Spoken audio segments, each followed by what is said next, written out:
Hello, everyone. This is Jessica bringing back another interview for you all to listen to. And I have my friend Christine here, and I want to give her a chance to introduce herself and tell you all about herself. Hello, everyone. I'm Anyege Christine Ojok. I'm a student at African Rural University in my third year, and I'm also the guild president of the university. Yeah. Yeah. So, can you tell us more about the university where you're studying now? Yeah, thank you so much, Jessica. I study at African Rural University, and African Rural University is an all-women's university found in Kagadi district. Kagadi is in Midwestern Uganda, and in Uganda as a country, definitely. So it graduates people that they call rural transformation specialists, and it's a unique university in a way that it uses different approach to education, which is not common in Uganda. That is the visionary approach, where someone is taught how to create something that he or she wants for herself. So that is one of the uniqueness about the university. Then the second uniqueness is that they employ all their graduates, which is not the case in most of the universities in this country, and I know elsewhere, even in other countries outside Uganda, it's not the case. So that is the two uniqueness about my university that I am proud of. Yeah. Yeah. And can you share a little bit about your duties and responsibilities as the guild president? As the guild president, you act as the link between the student and the administrators of the university. Definitely, you look at the welfare of the students. That is where there are concerns or complaints. You are the link. You take this to the administrators, definitely. And where you see that things are not going well from the administration side, then you intervene. So as the guild president, those are the things you do. But okay, they are not the only thing you do. Apart from that, of course, you represent students outside in conferences, meetings, and the rest, as you have been seeing us doing in Lira, Gulu, and the rest of it. So that is the work and the role of the guild president. Yeah. But something unique is, as a guild president, something that most people, they tend to forget is linking that, okay, knowing that you're a student first before being a guild president. So most students, they tend to forget that. They think they're only now the guild president, and they concentrate on being the guild president, forgetting that aspect of being a student. So they must also know that before you take on so much on the responsibility, you're a student first, because they will not put on your transcripts or papers that you are the guild president. Oh, okay. Yeah. Yeah. And can you share about where you come from? Wow, that is interesting. I am from Lira, and Lira is in Laon sub-region. Laon sub-region is in northern part of Uganda. Yeah, as you know, we have so many parts. In Uganda, we have the central, northern, eastern, and western. And I come particularly from the north. Yeah, and in a district called Lira. Though my original, where my father comes from is from Kole. I think both of my parents, they come from Kole. Though I grew up in Lira, they come from Kole. Yeah. Okay. And Kole, is that also in the north? Yeah, it's also in the north. Okay. Yeah, it's also in the north. I'm still learning my geography. Yeah. Okay. And now I wanted to ask you if you could share about your background and how you got to where you are today. I really don't know now which question you want specifically, because if you talk about the background, right now I'm the guild president. I can share that background, the leadership background. Leadership-wise, I have always been a leader. Wherever I go, at least I find myself landing somewhere as a leader. So looking back from primary, I remember my first leadership experience. I was the class monitor. They call it monitress. Yeah, I think monitress. Yeah, that was in P2. I was the class monitress. Then in P5, I became the compound prefect of my school. That is Lira Primary School. Okay. Yeah, sometimes they call it Lira P7. Yeah, I was the compound prefect by then. Then when I joined my O level, I was the head girl of my school. That is Akibwa Secondary School. That was from 2007 to 2008. I was the Edgar. Leaving that aside, I was also, for us in Uganda, we are so common in this thing of churches. So I was also the youth leader. We call it YCS, that is Young Christian YCS, yeah, I've forgotten the name It's of the okay, no association. worries. But I was also one of the leader. Then also in the church, I remember we zone it in Uganda. They call it's a zone. So I was the president of the young girls. We call it Crusaders, yeah. So I was the president of the zone, my zones. So leadership wise, I've been doing that. Then I remember when I left, I sat my senior form. I left that being a head girl. I joined the institution. I think that is the only place I was not a leader. For my certificate, when I was doing my certificate course, I don't remember holding any post. Then I joined for my diploma. I was the course coordinator. Yeah, yeah. For my course, I was the course coordinator. Then that was for my diploma at Bukalasa Agricultural College. So I left Bukalasa and I joined African Rural University, where in my first year, actually I contested to be the vice guild president. Yeah, but I did not make it through. Yeah, in that attempt, I did not make it through. Then in my second year, I contested with two other women to be the guild president, and I made it through as the guild president. And I remember that. Yeah. And we celebrated. Yeah, we celebrated. I remember how you danced, everything. That's right. Yeah, so leadership wise, that is where I am currently. I'm still the guild president, and that is how I made it. But academic wise, I've gone through, not like in Uganda, the direct path is always from you sit for your nursery, then your primary, then you go to secondary, then you go to secondary, you go to ordinary secondary, then advanced level, that is A level. But then after the advanced level, you go to university straight. But for my case, it was a different case. I sat my O level, then I did not go to A level. I branched to do my certificate in general agriculture, where I did it from Arapai Agricultural College. Then after that, I stayed out for like 2 years. I was working in some NGO, that is Facilitation for Peace and Development, that is FAPAD. Then after that, I joined for my diploma. Then that is where I did my diploma from Bukalasa Agricultural College. So I did diploma from there. Then I joined immediately. After completing my diploma, I joined African Rural University. And how I met my destiny to African Rural University, it's quite unique. And I think I like everything about it.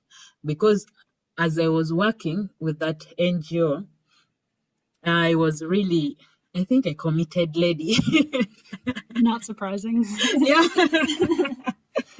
Yeah, I was a committed lady. And in most cases, people tend to think youth are very lazy people. But in my case, it was different because whenever I'm given a field work, I would make sure I am in the field and doing the right work. Every supervisor that would go to the field, you will get me there and doing the right thing. So how I got to know about African Rural University was when we had a workshop, and they were training us about farming as a business. There's this consultant called Alida Bakema. Mhm. Yeah.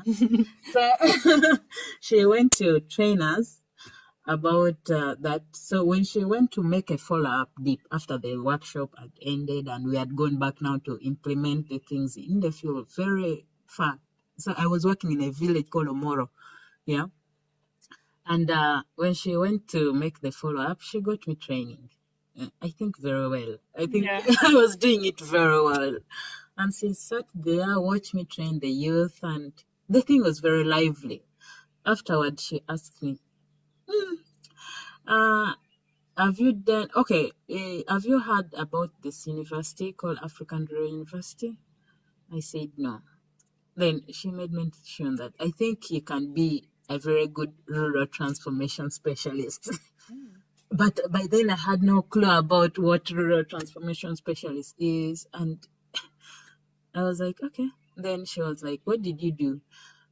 I was like, by then I was still doing my diploma in agriculture. I told her currently I'm still pursuing, but I'm in my last semester. I'm pursuing a diploma in crop production and management. So I'm still in school, but I will be completing this August.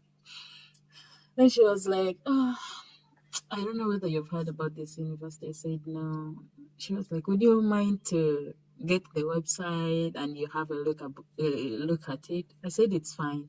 She left me with her contact and the email address and the website for African Rural University.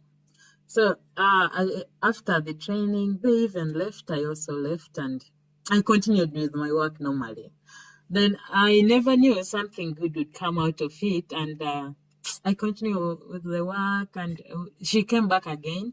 She asked me, "Did you have a look at the website?"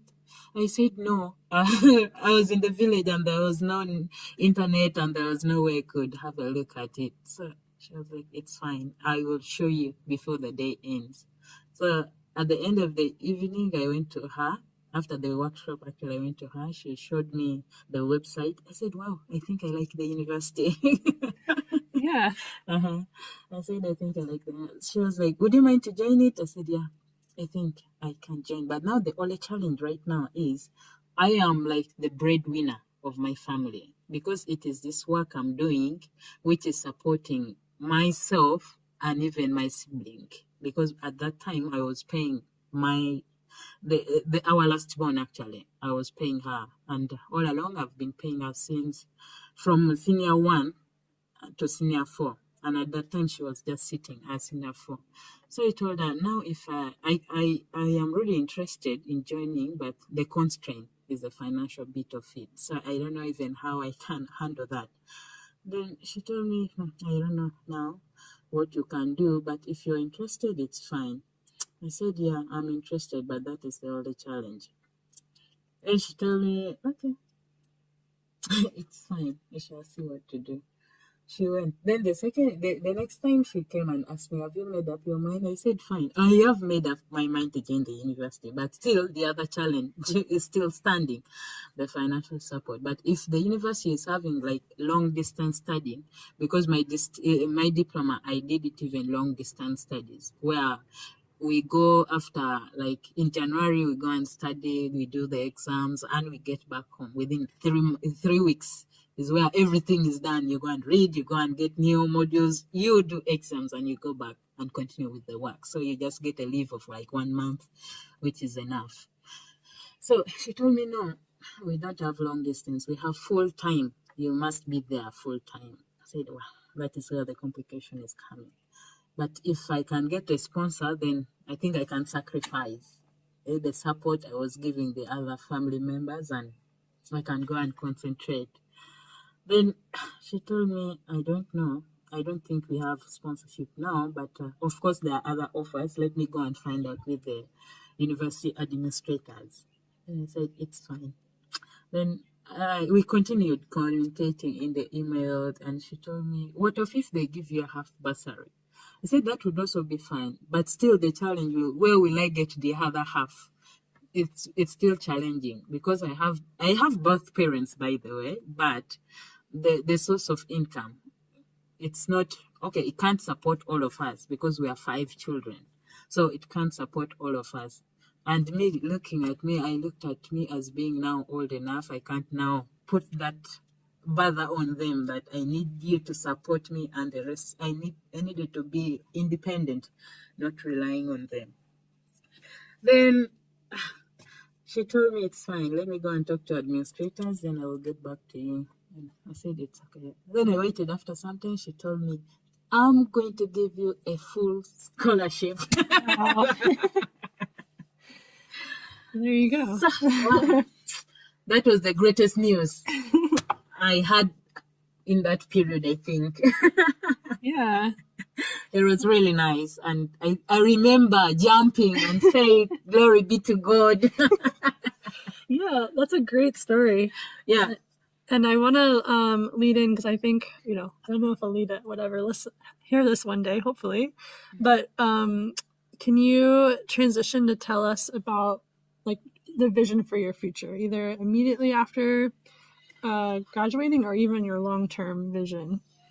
Well, my vision for the future, you know, for me, what I just want to see, and I want to be part of it, is seeing many women being empowered. Amen. Yeah. Yeah, my vision is just having many women empowered, because I believe if you empower a woman, the whole nation can benefit from that. Yeah. And you know how women are, when they're doing things, they are very passionate about things. And looking at, from my experience, I used to do things was just very different from other male counterparts. Like working with the NGO, you find that people sometimes they become reluctant. They say, this is NGO work. So you can even get money even if you don't do it. But for me, looking at the girls and the women I was working with, they are very passionate about what they were doing. So I look at that as being my vision. If I have so many women empowered, that would be the best for me. So what I intend to do is to, one, have an NGO, which is just basically empowering women, and also doing something little about raising children, of course, helping children, those who are vulnerable. Because with my experience, it was painful, growing up when you can't afford so many things. So I would like to see girls and women and those young children coming up with at least minimal difficulties. Yeah.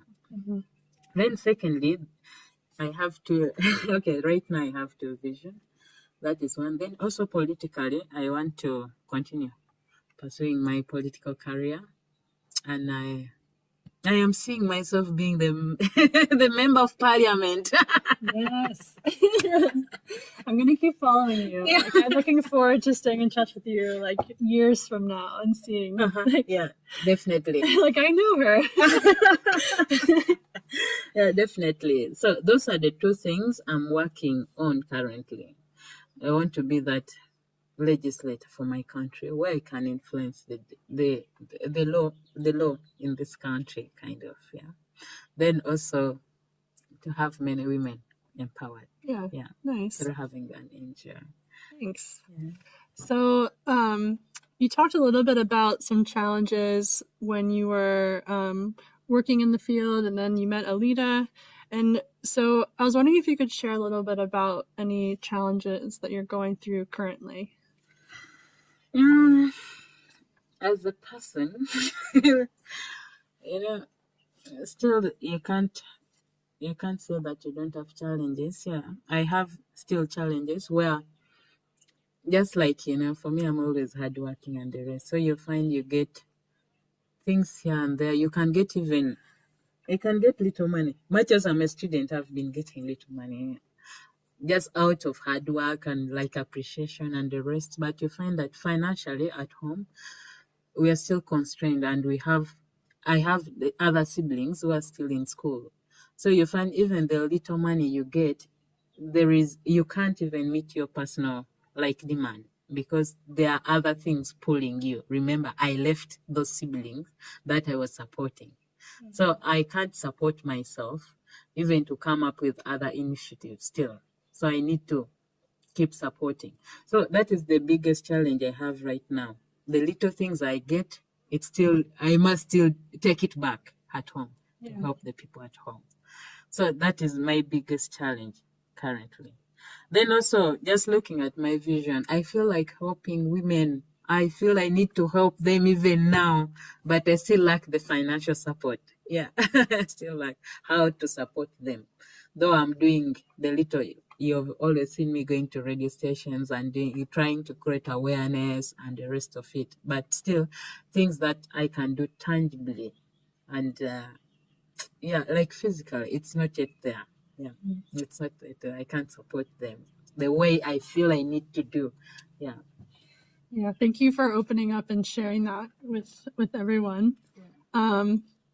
shifting from talking about challenges, which aren't always fun to talk about but important, but now I want to shift to something more fun. Can you share with everyone what you like to do for fun in your free time? I know you might not have a lot of free time, but when you do, what do you like to do that brings you joy? Thank you so much, Jessica. For me, I'm someone who likes playing. I like staying with the friends and telling stories. Okay, telling my stories. Yeah. I have a lot of those experience, be it my family experience, work experience, and the rest of it. So what I do always, it's during my free time, you get me with friends, jazzing and telling them my story. So I feel maybe if I share with them, it can inspire the young women who might have not gone through the same experience. It can help them shape their lives or even to tell the same story to other people. So for me, I'm free. I like sharing my story with them. Then secondly, I am also a netballer. I know, yeah. Not a very good one, but at least I try. Yeah. Yeah. So during my free time, I'm always playing netball. Then something that, this new game, it is chess. I got to know it even when I joined this institution, African Royal University. So it's very interesting to me and I like it so much. So during my free time also, sometimes you get me playing chess on my phone or sometimes with friends. But I like it. At least every day you get me when I've played at least one game or more than that. Yeah. So those are the things I like doing during my free time. Cool. Thanks for sharing.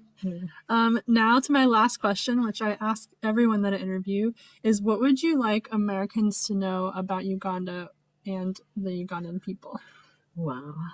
To my friends in America, what you must know is that Uganda is a very green country, endowed with the natural resources, and it's a green country generally.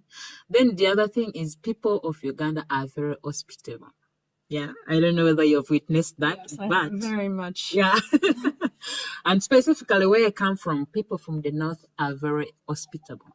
When you're a new person, they will treat you like, okay, they have seen something so precious and they will really care and give you all the attention you need. So they really treat people with, they look at all humanity as equal and they value people more than another thing. So I think Uganda is generally a hospitable country. Yeah. Thank you. Yeah. Do you have anything else to add before we close out? I don't know what even to add, but definitely we really need to, the world is becoming global. And just like you came here, we need more people to come and share with us experience. I like you specifically, you and Alex, what you do to us. You're sharing the experience through FCs and the rest. So we need more people to come and share experience. And also, if there are those people like you've given us opportunity to share experience with the whole world and the people of America, if those chances are available, they can also take us out. We share our experience just like you're doing to other people so that they have deep understanding of Uganda. Then the other thing is, for me, as I told you, I come from the north, and the north suffered from the other 20 years of LRA war.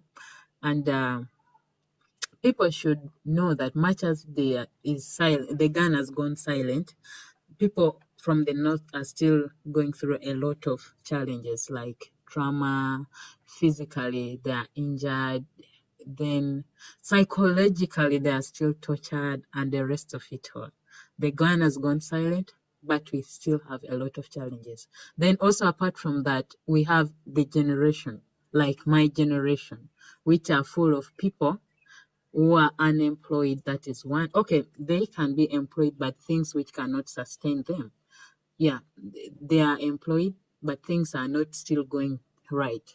Because from the 20 years, you find that the people who are parents now, the mothers, the fathers, are almost at my age. I'm 27 and I'm making 28 this Okay, on 17th. I don't know whether you're having Of a November? surprise. Yeah, Whoa. of this month. Okay. Noted. I'll put that on my calendar. Yeah. So the youth at my age still, you find they don't have something much to support their family. Yeah. They don't have any good source of income and the rest of it all. So they still need a lot of support and I think training how to maneuver with their lives. Yeah. Because they dropped out of school because of the LRA war and there's still a lot of challenges. Yeah. Well, I think that what you've shared today will give a lot of people listening something to learn, not only about you as an individual, but I think you've given a lot of people information that you might be surprised to know that some people don't know about the war that happened. So maybe they'll hear this and learn more and become more aware. And I think that's the beauty of, like you said, giving you all the chance to share your stories. Because, yeah, like not every American is exposed to stories that occur in this region of the world. So thank you, Christine, so much for sharing. I'm really excited that we finally did this interview and that my friends and family and other people out there will get to hear your voice and get to follow you into your bright future. Thank you so much, Jessica.